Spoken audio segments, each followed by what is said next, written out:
of an oil. And so seed oils, one of the reasons seed oils are problematic is that they're highly polyunsaturated. And polyunsaturated fats per se are not bad for humans in the right amounts. Historically, I don't think humans have eaten a lot of polyunsaturated fats. If you look at hunter-gatherer tribes like the Chimene of Bolivia or other tribes, they get maybe a very, very small amount of their calories from polyunsaturated fats, 1, 2, 3%. Because we are swimming in seed oils, almost literally today, we're getting 10 to 15% of our calories from soybean oil, canola oil. They're in everything. They're in salad dressings. They're in bread. They're in cookies. They're in cakes. McDonald's fries are fried in a mixture of 4 different seed oils, canola and soybean and all these things. When we're getting that many polyunsaturated fats into our bodies, our body has to work really hard to keep these fats from oxidizing because of all the unsaturation points, which are double bonds in the molecules. So it gets a little technical here, but fats are long chains of carbons, and at one end is a carboxylic acid. But the long chain of carbons, if there's a double bond between two of those carbons, it's called an unsaturation. A double bond between two of the carbons makes the molecule kinked, and it makes it more susceptible to oxidation, which is a loss of electrons. This is just to say that polyunsaturated fats are more fragile and saturated fats are more robust. And so what have humans eaten throughout all of our history? A pretty significant amount of saturated fat. We never feared animal fat. Tallow is a tried and true fat. In 1900, for instance, there were essentially very, very few, essentially vanishingly small amounts of seed oils in the human food supply. 99% of the fat that we ate was butter, lard, and tallow. And rates of heart disease were essentially zero. So this is really interesting. That is actually true. Causation. Seed oils come into the human. Now I'm a new generation, so Procter and Gamble generation they used Crisco, and we kind of went downhill from there. But Crisco, they're very fragile fats, especially when you cook with them. So for cooking, you want stable fats like butter or ghee or tallow because they're more saturated. Tallow is essentially a 50-50 mixture of I eat that on my fucking fat. butter. I mean, on my toast every day. Fat. But it's a very stable fat for cooking because those saturated fats don't become oxidized. That is broken right here, when they're heated. Have like a little There's a crazy study, I'll just say this and then I'll pause, where they actually look at seed oils in the fryers of restaurants that made French fries. And when you heat a seed oil, whether it's corn or canola or soybean, they break down into molecules that are found in cigarettes. One of these molecules is called acrolein. These are known carcinogens. They're aldehydes. And the amount of these carcinogenic compounds found in a large serving of French fries was equivalent to smoking 20 cigarettes. So people lose their mind when I say this, and they misquote me and say, I'm saying seed oils are worse than cigarettes. But if you are eating French fries cooked in seed oils, which most of the US population is, you are essentially getting an equivalent dose of smoking a pack of cigarettes of many of these carcinogenic compounds. This is the problem with heating seed oils. You don't want to do that. Tallow doesn't have that problem. Is a fucking doctor. That's unbelievable. It's crazy, right? In a minute, I want to ask what we'll get away with, but I just want to run through the rest of my brand because I'm never going to get the opportunity for this consultation with you again. Well, I will. I hope I will, but... So these are tallow farms. I'm sorry, I'll start the game right now. This one's a nighttime one with lavender essential oils, and this is morning with vanilla and citrus. Is there any evidence to suggest it's good for the skin? Is that a good idea for us to use these? All of them you're talking about, Russell Brand? There's a lot of anecdotal evidence. I don't think there's any controlled trials for tallow. I put tallow on my face all the time. There's a lot of anecdotal evidence now for people putting tallow on your face. The idea here is interesting to me because if you live in a place that has humidity, you can tell that your skin is hydrated and it has oils in it. Right. Look at me. The cell membranes of your cells are. It looks like I put fucking butter on or derivatives of oils. So when you put an oil onto your skin, those oils become incorporated into the epidermis. And the concern here is that if you're putting things on your face that are full of these polyunsaturated fats, is that affecting the epidermal skin, the cell membranes, and making those membranes it affects your fucking DNA. They've shown this in animal models. Blood. When they feed mice or rats or rabbits seed oils, they are much more prone to getting skin cancer when exposed to ultraviolet light. And you can put these seed oils on the skin and show that it creates DNA damage and oxidative stress in epidermal cells. So people might not think like I'm not putting seed oils on my skin. Well, and I'm not the sharpest shooting shit. A lot of skincare does have seed oils, and some sunscreens contain all seed of them. oils. So we need to be careful about what we're putting on our skin. Tallow, I think, anecdotally is great, and historically, a lot of cultures have also always put olive oil on their skin, and olive oil is much there has much lower levels of polyunsaturated fat than most seed oils. Olive oil is really a fruit oil. Seed oils are refined, bleached, deodorized. If you look at a seed oil factory, it looks like a tire factory. There's black smoke billowing out. It's a huge thing. They have to like heat the oils to 450 degrees. Right. There's hexane and other solvents to extract it. It's a chemical plant. This is not, when you make tallow, you just eat beef fat. As a society. Olive oil, you press olives. The same way that when you were talking earlier about the complexity of the mitochondria, I felt the presence. What we need to do is demand worldwide to go back to the standards when it was pre-World War. Not World War II, before World War. Seed oils, like the presence of actual evil, because I don't.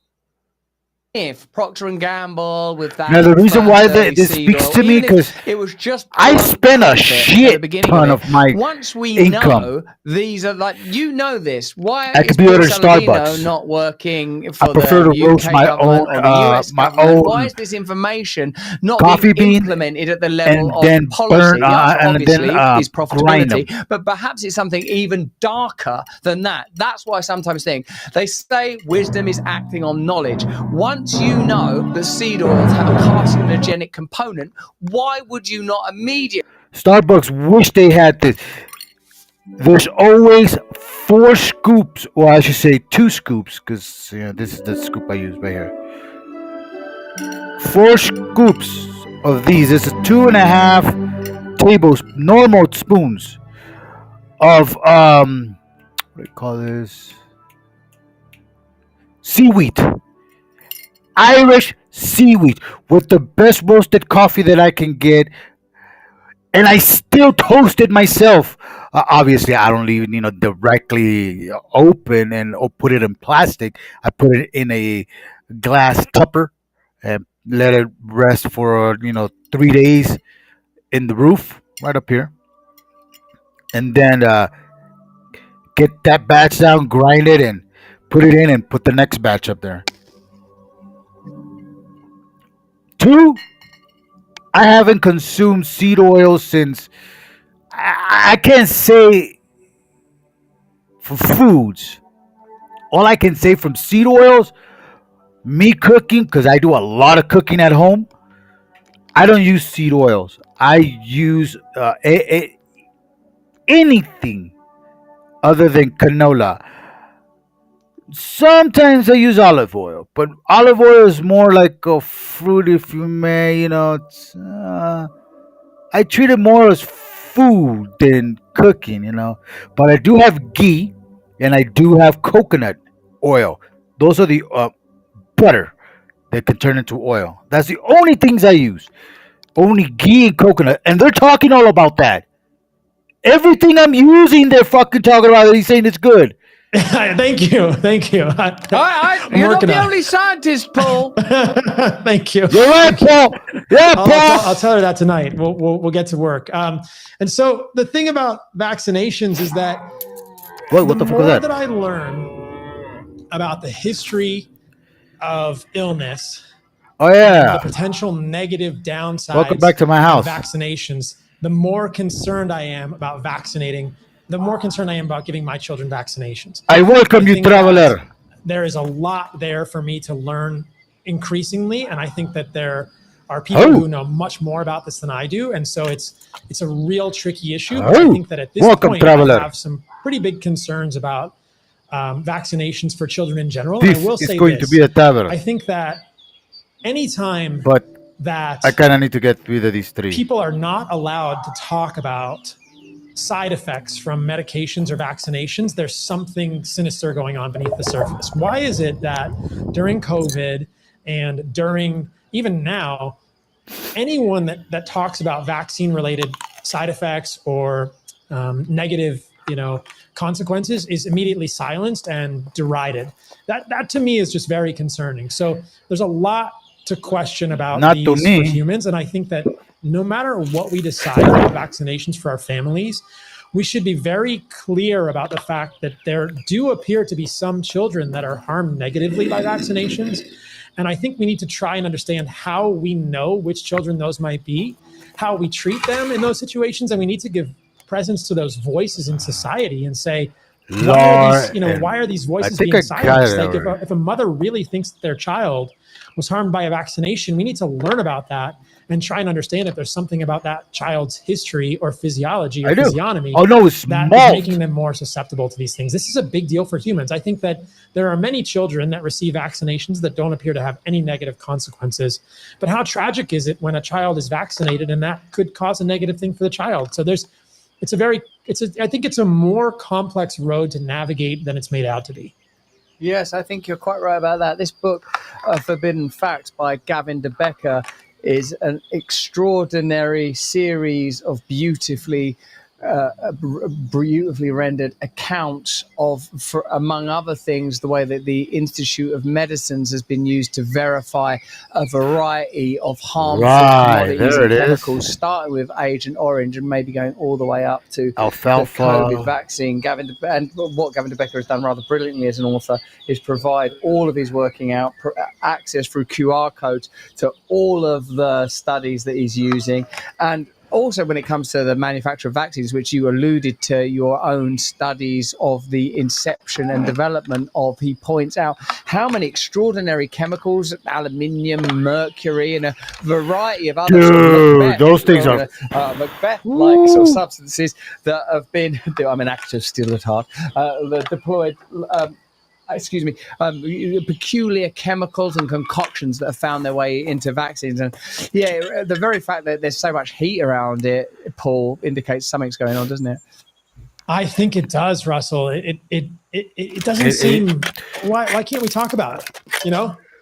Why can't I don't understand. It was silenced during COVID. It's being silenced now. It's concerning to me. So there's more to learn there. On the personal level, then, because I want to make sure that I don't leave this conversation without the full benefit of your excellence. When it comes to me and my wife and my 3 children, whole foods, organic, minimum amount of chemical intervention is exactly. That's what I just said. Avoid sucrose, avoid processed, and don't even. And if that's true, and I know that it is, I know. I can see actually from looking at you, 1, that you're extremely healthy, and 2, that you're telling the truth. If that's true, what does that sort of suggest? Does it sort of suggest that we are sort of designed to be in total harmony with nature, and that our attempts to counterfeit, manipulate, control, synthesize are, if not demonic, because it's such a loaded word, certainly bad for us, and maybe bad beyond that, that once we have this knowledge base, that we don't act on it. So is it basically eat natural food? Is that essentially the message for me and my family and for our audience today? Eat food for humans. I would say eat food for humans, and like we said, it's single ingredient foods with labels your great grandmother would recognize. Eat food for humans. And that's what I just said. But that's a huge step. We need to go back to before war started, the world wars. And I know that your health has improved radically. I mean, your physique looks amazing now. Does it? And yeah, he's looking better. It's incredible, dude. That's incredible. Yeah. You're looking better. I didn't see your abs when you were a vegan or vegetarian, but this is amazing. And I just want people to understand that so much of what we are suffering from as humans is fixable by simply going back to eating food for humans. So eating like humans and living like a human. Living like a human is more obvious, but we could mention go outside, get sunlight in your eyes. Be careful of your screens and touch the earth with your bare feet every once in a while and play with children outdoors. Shit, I haven't done that in a long time. Have community, but then eat like a human. 2 years. So complicated, but you're a great testament to the fact that meat, animal foods are at the center of every human diet if you want to thrive. And so that's just such an important thing for people to understand. Like you said, documentaries have convinced many of us otherwise, and I think that's just tragic because so many people have had their health suffer or had their health decline when they eliminate meat, oftentimes with the best intentions. They reclaim their health when they reincorporate meat, and to me, that's a huge victory. So, yeah, we got some moonshine going up in here. Food for humans. and make sure that animal foods are at the center of your diet. They don't have to be all of your diet. If you want to eat rice or you want to eat sourdough bread or you want to eat potatoes, great. But just, you want to eat salad, fantastic. Don't eat seed oils. That's not food for humans. Your great grandmother wouldn't recognize that. Don't eat processed sugars. Those are really problematic for the gut flora. But most other things work for many people. Like if you just eat animal foods and unprocessed plant foods, you're going to do great. And so many of the things that you're suffering from are going to be reversed. Honey, water, and blue. I got that. Wide-eyed look at you and go, what are you doing? And you I got that too. Eating food for humans, dummy. You never told me to do this. It was the simplest thing ever. Like I've been told by you and other friends in medicine, you spend very little time in your medical training focusing on food because the medical profession has been captured by pharmacology, it seems, and industrialized aspects of medicine for reasons that are plain. Perhaps something beyond that. Right back on the creatine. I'm like this. Instead of doing this. Methylene blue once more. Like when I heard about SSRIs and how ineffective they were and how potentially dangerous they were and for how long SSRIs and various other antidepressants dominated the marketplace and was prescribed. Methylene blue, right here. What you said about methylene blue, which by the way I'm bringing up again because I have some of those in my brand. What it makes me think is that I'm probably one of those people that you say would potentially benefit from it, even when you account for its complexity, Paul. Because I don't know how to best describe it. I've had a lot of problems with addiction. I've had a lot of problems with mental health most of my life. But listening to you, I feel like, oh my God, if my mum hadn't been feeding me on Finder's crispy pancakes and burgers, frozen foods, the food that everyone ate where I grew up, and the food we were all told that we were supposed to eat when I grew up, then maybe it would be different. But in the same way that when you were talking about veganism then, I sort of thought that there probably should be a priest class of like almost Jain people that, wouldn't hurt a fly or a flea and don't eat meat because it's their religion. I can see why some people would be that devout in a kind of Greta Thunberg way, like someone that's just super devout and really believes in what they believe in. But ow, oh crap, Paul, the electrolytes, I need the electrolytes, idiocracy, I need the electrolytes. Oh man, I've done so much, I've done hot yoga today, Brazilian jiu-jitsu, I need the electrolytes. I said to the people making my brand, I need electrolytes. Do you think that it's possible that people say with addiction issues or people that are marginal, what do you think is the difference because we've talked a lot about nutrition and observable anatomical health. Now I know mental health is obviously a subset of overall health because it's all in the body. All these systems are obviously holistic and interconnected. I wonder what you feel like people that have had addiction issues and mental health issues. Do you think there's a dietary or supplementary component that needs to be specifically addressed? Certainly, it's very complicated. I think it's probably a bio-individuality thing, on a case-by-case basis. But yeah, I think that there's things more of methylated B vitamins. Is it something in the mitochondria? And there definitely are people who have, let's just say, like impaired mitochondrial cellular respiration for whom methylene blue can be helpful. I just think it's important to understand the mechanism. And so, yeah, these things are possible at the cellular level, and it's very individual. That's another thing that's a piece of this. Like, and this is humbling for me because I've sort of changed my mind about this over the years. Like, I don't think there's any one-size-fits-all formula for people other than just eat food for humans, right? Like, love your family, be outside, do something that makes you feel awe, and just eat food for humans. That's a good start. But otherwise, there are definitely individual differences between humans. What works for me may not work for you and vice versa. And so there is some sort of a process, which is a beautiful thing, of every human going through this individual hero's journey to understand what your body needs to be most optimally healthy at a cellular level. I can't believe the success of your books, the Carnivore Where the fuck did it go? The Carnivore Code cookbook. And now, what is your latest book and what are you tackling? How are you going to change society now? You've turned me from a vegan to a carnivore with your meddling.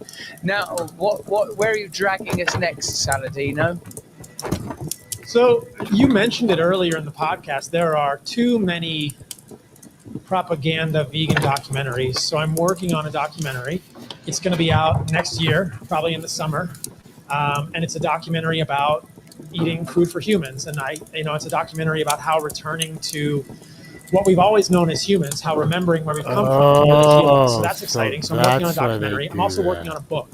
The book is getting close. The book will probably be out late next year, this sort of time frame. So those two things are coming, and I'm excited about those things because there is a need, I think, for humans to just have some sort of guidance there. And I want more people to understand that their medical issues are fixable with simple means, not with pharmaceuticals, but by just returning to real food.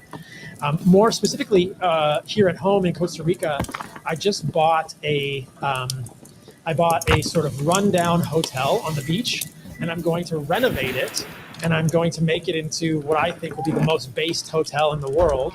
We're going to have red lights and sauna, cold plunge, a pool with no chlorine, ozone. We're going to serve grass-fed meat and raw milk. So I'll keep you posted about that. You guys got to come down and see my hotel. It's going to be a few months to renovate it, but I bought a hotel on the beach here, and it needs a little renovation. And then I'm going to make a place for people to come together, because I feel like the other piece of this is community. And we're going to this increasingly digitized world, and that bothers me. I wish we could do this in person. I hope we get to hang out again in person soon, but humans need community, and we need to be together in person with people. And so I wanted to create a space in the world. It's going to be humble. It's not grand. I didn't buy like a freaking, Four Seasons, but I bought a small space for people to come together and just be united around shared values on the beach here in Dominical, Costa Rica. So that's exciting. Dominical. Do you think it's going to be more like retreats rather than just rock up and come and stay at Paul Saladino's hotel? We'll see. I kind of like the idea of both. I do an animal-based gathering every year, which isn't really a retreat as much as it is just a community building thing here in Costa Rica. Anyone can come. The details of that are at AB. Actually, you go to animalbasedgathering.com, I think, or .org, animalbasedgathering.org if you want details about that. I don't make any money from that. All the money goes to my nonprofit.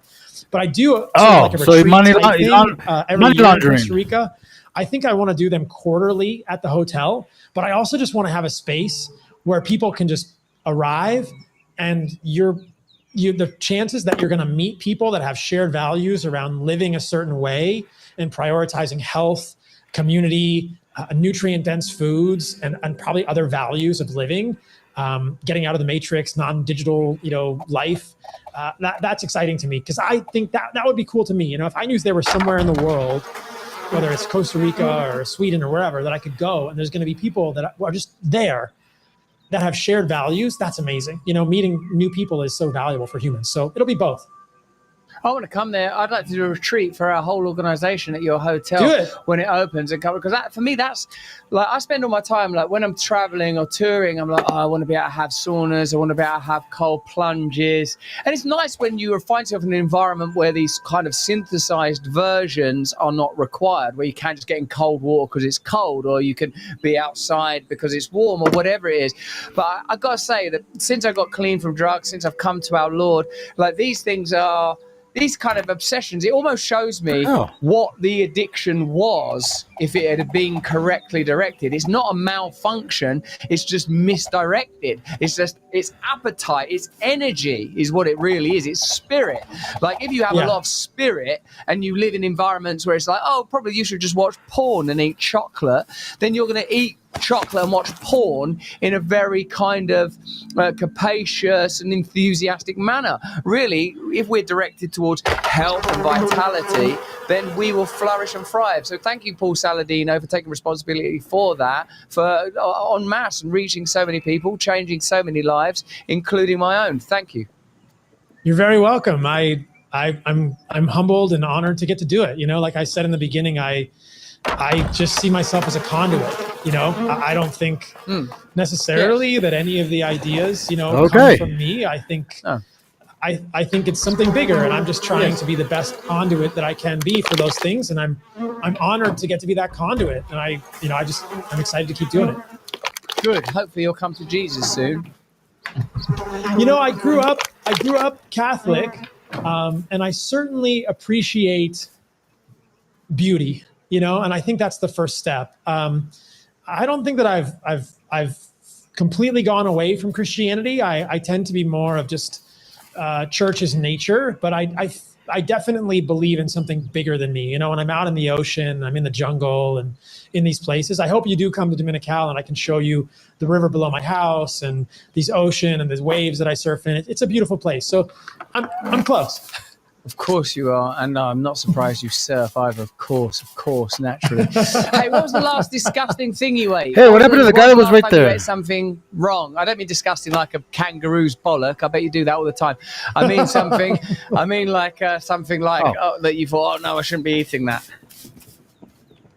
I think that one of the things that Look at all the blessed stuff with, I'm giving away now. It's been a long time. Wow. It's been more than a decade, perhaps 15 or 20 years. Who knows? Wow, I remember. You're a priest. You're a monk. You've not eaten like a bag of Doritos or a can of Coke.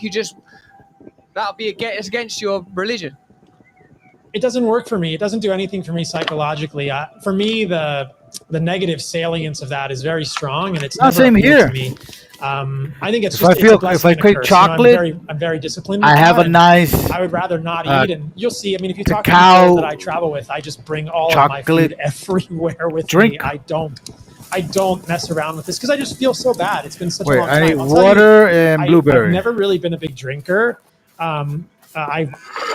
The last time I had half a beer was when I was a freshman in medical school, which was many, many years ago. So I haven't had, and that was probably the last, probably sometime in medical school, I had something like that. That was, over 15 years ago, a long time ago. Oh my God, I've been looking for these studs. Works at like KFC and like eats like Twizzlers and like Nuts and like cans of Tab.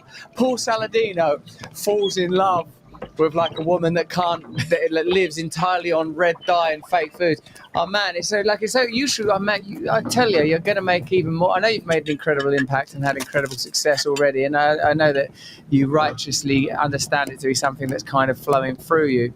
But I'm very, very interested in seeing what future success you have and what else you do.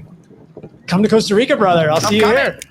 Yeah. I've just got back from El Salvador, man. That place is pretty crazy. And I went to Costa Rica not that long ago. I'm going to come there. I'm going to come with like Hiron Gracie and some like Bear Grylls. I'm going to come there with a bunch of badasses.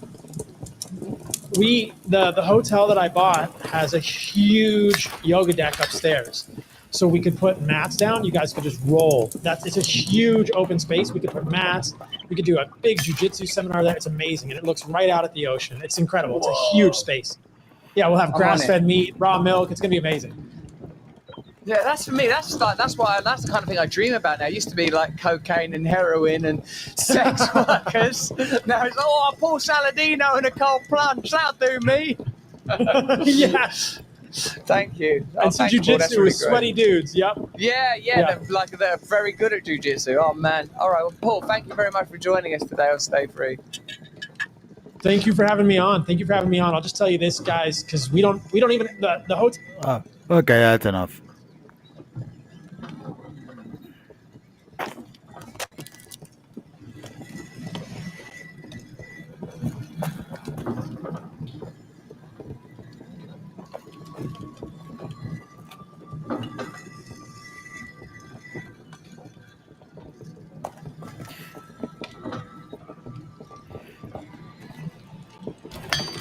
Okay.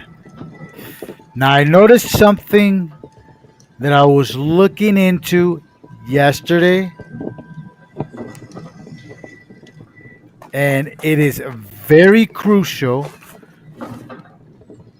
to have your layout foundation properly.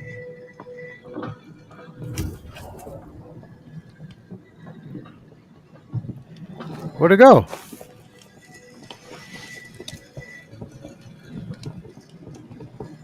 Okay, there it goes.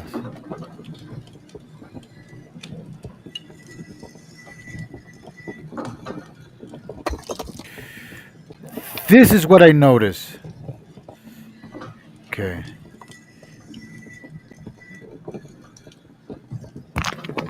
They do this.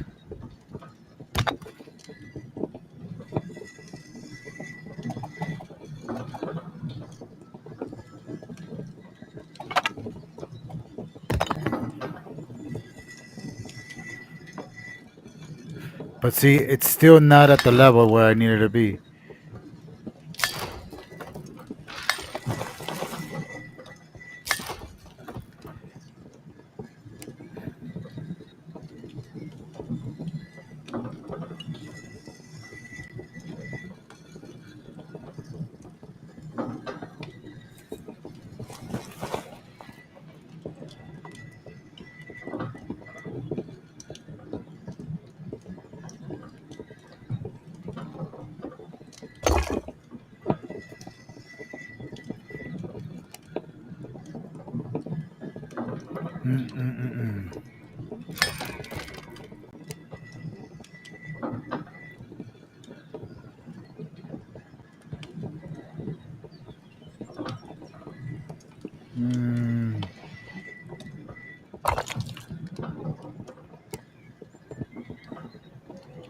Perfect.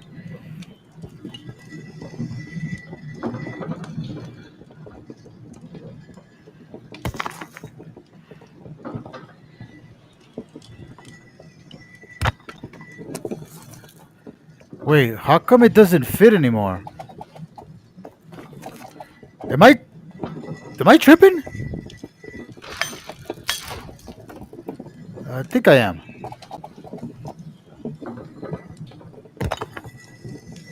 Wait a minute. This is exactly how I had it before. Wait a minute.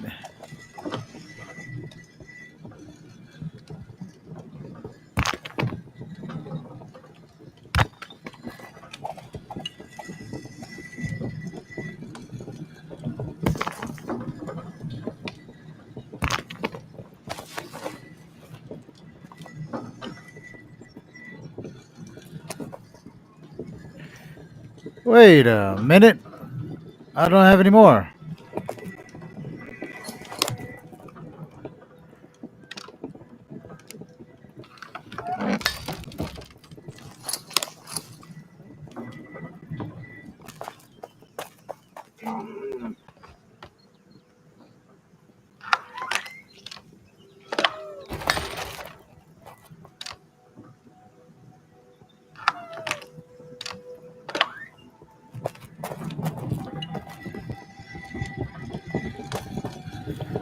Alright, maybe I could go ahead and just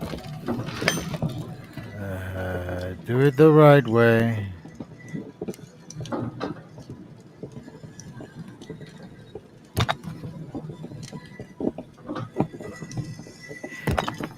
I need you to care for me, and I need you to pray for me, and I need you to want me to win, because you know what, I'm gonna do whatever.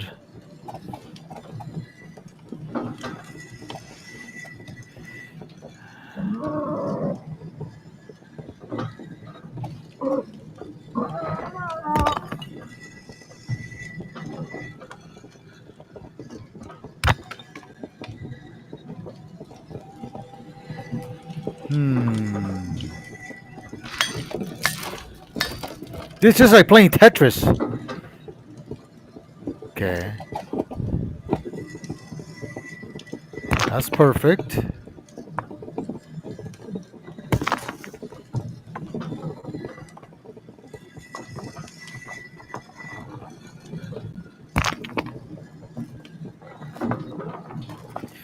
Man, that's good enough, but see, it saves a fucking ton of room.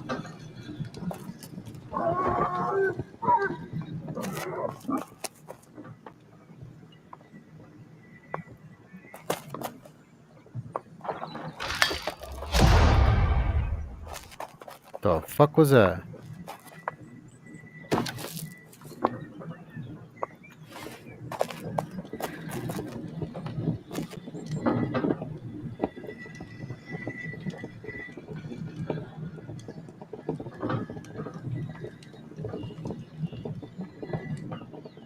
Oh yeah, I made this.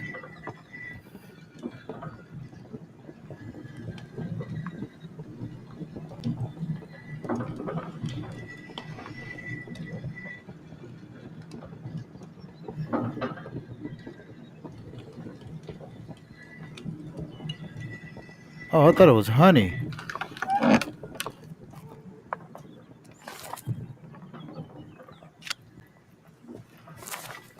Huh. I already have some there.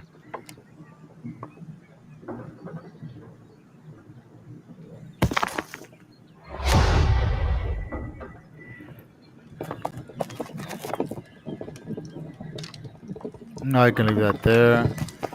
I can leave that one there. Take that. Bam. Boom pa peepa poopa peepa poopa peepa. I don't really need these.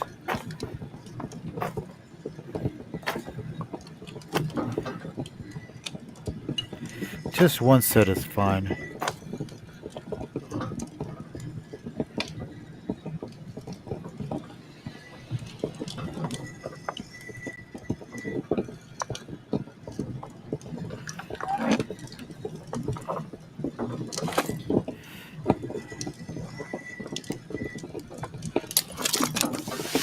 Why did I put that up there? Oh yeah, I was gonna put some flowers there.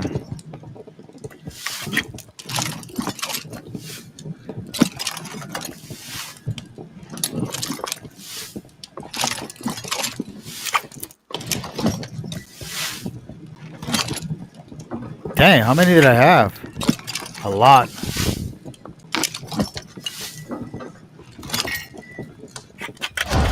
I gotta stop doing that.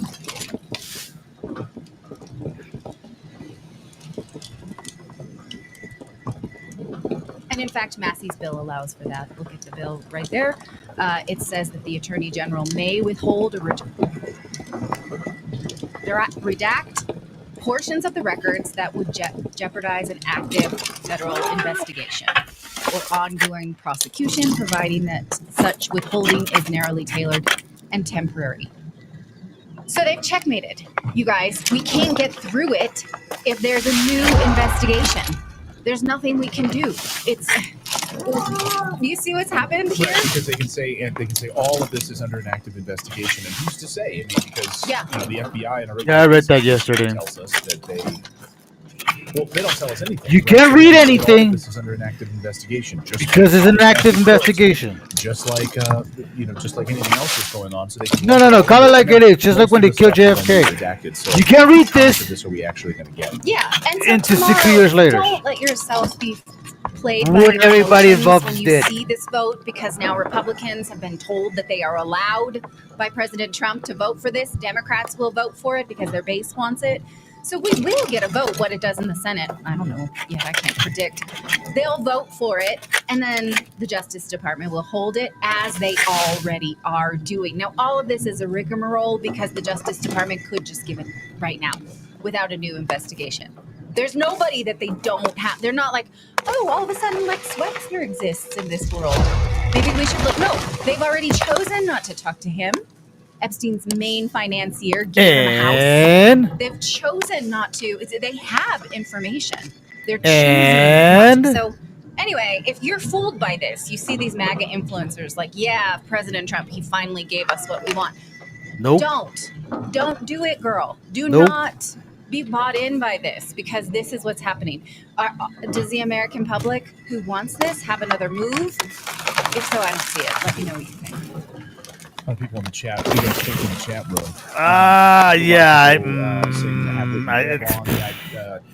Honestly, it's kind of hard to say if you have another move, because right now. So she's going to try to join us on Wednesday. I'd love to have her on Wednesday, because then we'll have. It's something that. So we'll be able to have a discussion with her on that. So double-edged sword, basically. How much of this do you think we're going to see? You can push it and get it, but then you're opening up to say, see, he doesn't follow the law. And yet he wants us. This is about what we're actually going to see. To follow the law. You see what I'm saying? These deep state actors being stopped from doing this again. Cypher says, yeah, this channel is a gatekeeping operation. I always love when people tell us that we're an operation for something. You're controlling opposition. You're a gatekeeper for an op. You're an op. What for who? What are you talking about? Gatekeeping for what? I don't know, but make a substantive response to what I just said about how the government has checkmated the Epstein files, and then we'll talk about that. And then you tell me what I'm purposely leaving out. How Because about you that? got to imagine, right? So Trump's getting slammed. Ooh, somebody's PMSing. Absolutely destroyed by the right, who are saying, no, Mr. Trump, like you don't go after Massey about all of this. We want to see the Epstein files. So all of these members of Congress, who then have to go on the record and actually vote, they're going to get hammered if they don't. Now he's just given them cover. He's given them political cover that they can all vote for it. Yeah. Right? But then when we get the files, they're going to be redacted.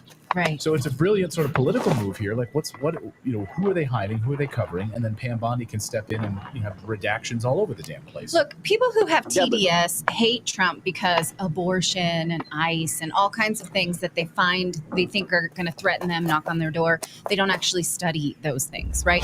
We are criticizing something that was promised by the administration, but is an extension of, again, the Bush administration that started to protect Epstein.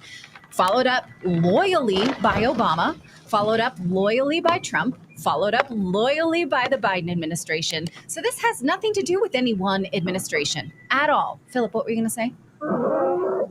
Well, I'm just curious. So, like, I'm looking at like the political football here, and like, so if the Justice Department then decides like they're going to investigate, so they can't release some of the information because there are active investigations. But if I would assume that they're going to politically just target Democrats, does that mean that any Republicans that are in the Epstein, I almost said redacted files, in the Epstein files are going to be available, or are they going to have to investigate them too to keep that from coming out? I mean, you would think, right? Come on, man. It's clearly a bipartisan effort to protect powerful people. I do think that it hinges heavily in the Democratic Party, that more Democrats were, and Epstein was a Democratic donor. And at the time when he was trafficking girls, Donald Trump was a member of the Democratic Party too. So these would be people who would be close to him and had been for decades. Democrats have more to lose, but we lose when we think of it this way. It's not a partisan issue. And again, now we've had, let's count them. Okay. 2 and 2. Bush, 2 and 2. 2 Republicans and 2 Democratic administrations that have protected this demon. Yeah. So. All right, let us know your thoughts on this. We got a lot more news to talk about today. We got a very busy show on this Monday. We're going to talk about Mexico's civil war. Yep. It's a revolution. Woo! No, not really. Nothing actually happened. Exactly. And people are living their lives peacefully, and a lot of people are angry about cartel violence. But we're going to sift through the propaganda on that story in a moment. But they We're live also with going it. to talk about Thomas Matthew Crooks and the cover-up there. Why is the FBI hiding information about his online presence? Why did they cremate his body so darn quickly when members of Congress were coming to investigate and wanted to see his body? All of that and more in just a moment. But first, this, my friends, is a stop box. Yes, it is. This is a stop box that I've got right here.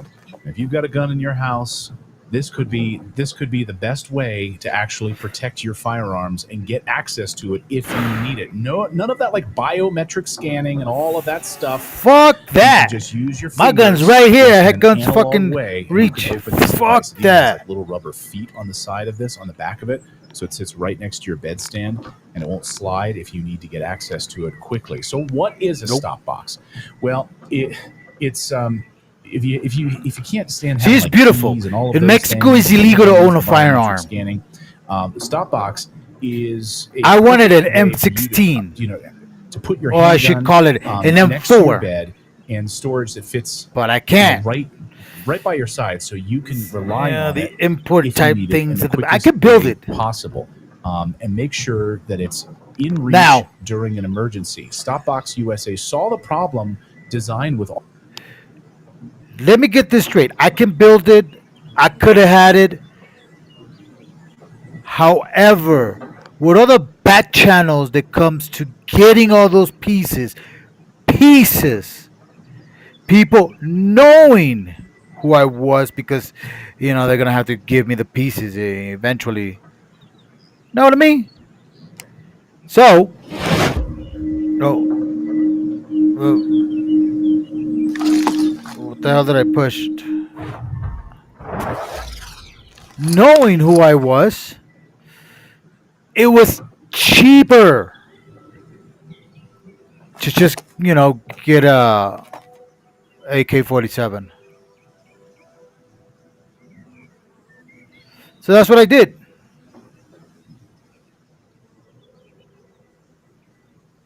Now, blessings upon blessings, or luck, if you want to call it, on my end. People are idiots. I mean, you just heard it. They did a civil war. They went to the Mexican palace. When the president wasn't there, she was across the country. What? And then, that was yesterday. Come today, nothing happened. Nothing to see here. What? Do you really think those people in power are gonna let that shit slide? Come on, dog. You're gonna be merc either way. Either go all the way or don't even fucking bother doing it at all. Oh, that's the Grover bed. Sorry about that. For that, Philip, can you switch the camera back to that? Sorry. That's not the dog. Yeah, there it is. So that's his dog bed. He's not here yet. He's MIA at the moment, but he's just running around there. Wait, now I was about to reach across myself. More news to get to here. So, if you were to listen to voices in alternative media, Mexico is descending into civil war. This is They were. City. Oh my gosh, the government of Claudia Sheinbaum is collapsing. Jew! Claudia Sheinbaum, this is the end of this. Jew! There's a revolution happening right now. Massive protests that are tearing the government down. It's a revolution. They're telling us an uprising, a color revolution also, we heard this weekend. But that doesn't seem to be the case at all when you listen to actual journalists like Derek Brose, who live and work in Mexico. Here's Derek covering some of that news this weekend following the protesters and the assassination of Carlos Manzo, who was the mayor of Uruapan. Watch. Hola a todos, soy Derek Brose con Resistencia Consciente, and I'm here in Morelia, Michoacán, Mexico, where there's a protest going on right now against violence. Last week, there was an assassination of a local mayor in Uruapan, 2 hours away. Dude, there's been an assassination every fucking 2 or 3 days.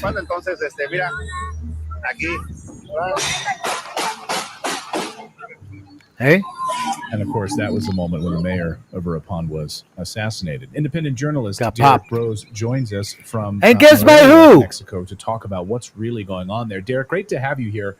I wanted to have you on because they're the you're able ops. to cut through all the bullshit and give us the truth about what's actually happening there. President Trump just about 30 minutes ago was asked about it. Said very bad stuff what's happening in Mexico City. He'd be open to bombing Mexico as part of stopping So nice. stopping. Do it! Hey, I'm right here, bro. I'm right here. Actually happening. Those shit will be falling on my head, and I'm saying, do it. Try to cut through it, like you said, Clayton. There's a lot of Fuck it. misinformation going on this weekend, and Balls to the walls. But if you were to do a search using any mainstream search engine like Google about what happened this weekend, the mainstream is a bit more accurate than a lot of people in the alternative media, particularly those on Twitter who have been claiming civil war. Shit, I got my hollow tips and AK, and that's what I was getting. The people are fucking idiots here. Back president to it's all fake, and then of course the administration, they have their own theories. But I think the reality is a bit closer to what you said a moment ago, that this was a movement that was really largely sparked by that assassination of Carlos Manzo, which happened on the Day of the Dead, November 1st.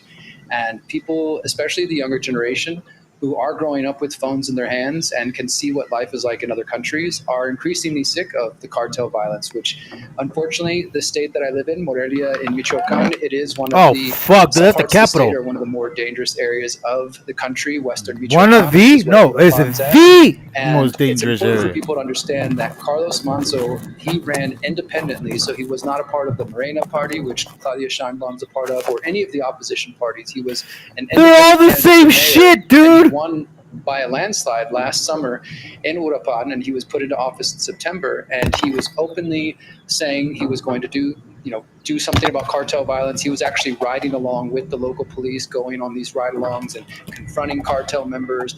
He was also kind of taking some controversial stances, saying that the Mexican people should be allowed to arm themselves. Yes. And also saying that cartel members, people who are perpetrators of this violence, should be shot and killed on site. Yes. Sheinbaum was speaking Fuck against yeah. him and saying this is not the way we want to go. And he repeatedly asked for the government to send more troops and more help. Why not? And toward that part all the other shit hasn't worked. Why the fuck not? Oh, is it because they fear an uprising like they did in the 18th century with Pancho Villa and all the fucking indigenous people took up arms and fucked where people all the fuckers up, man. All of them in power. They were all murdered. Unfortunately, they were all stupid to maintain the power. Who broke in and committed violence. And then Pancho Villas was smart enough to say, "Hey, man, I'm call for protest on November 15th." And which he got murked by his homie. That preceded everything that happened this weekend, and I think that's a lot of the context that people are missing. And unfortunately, people who are maybe just out for clicks are promoting this as this revolution, this civil war, when the protest lasts for a couple hours and then life went back to normal in Mexico. They straight Charlie Kirk that motherfucker. Pop. Change. But see the difference here. You know who did it against the cartel. It's like get along to go along seems. She even knows. She's continuing the policy of her predecessor, which is AMLO, who was part of the same party. He was very popular despite his unpopular stance on the cartel, which was Pop them motherfuckers. Hugs, not guns. That was sort of the motto that he had. And essentially, the reason his party has taken that stance. Now, why do I say that? Is because if you ever, man, you don't want to be in Mexico, bro. Approach, you might say, and it ain't for the weak of heart. Lead to more violence across Mexico. So there are many people. Fuck, you think I got an AK for? Taking on the cartels head on is not, it's not going to work. It's just going to lead to more violence. So even as these protests were happening, see, even if I have an AK, they gonna come with a fucking killed, but his approach was wrong. Armor-proof, not bulletproof. Armor-proof, fucking anti-tank shit. To make sure people like the youth, especially, have resources so that they don't get pulled into the cartels. And I can understand that that mentality. That, give more support for the people, many of whom are in poverty. And of course, when poverty happens, poverty can breed desperation, and that desperation can mean, well, maybe I have a better life in the cartel, or the cartels use that poverty as a way to I can make that. Including the report okay, I'll make it. 17-year-old meth addict who's the one who actually killed Carlos Manzo, and some believe acting on the behalf of the Jalisco New Generation cartel. So that's her approach, is like, let's invest in the people. And again, I could understand that, but the criticism is basically that this is just an excuse because there are many people who believe. How did he get that close to that man? You don't think he's surrounded by fucking guards? Them, yet this meth head got close to the mayor, and the idea that there's a fucking Charlie Kirk his ass. Sort of a revolution backed by maybe the United States. Then you have President Trump today coming out and being asked specifically about it, saying how bad things are in Mexico City. He would be happy. What the?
Is this thing still on? I think it is. My fucking system is frozen, dude. This shit's taking for.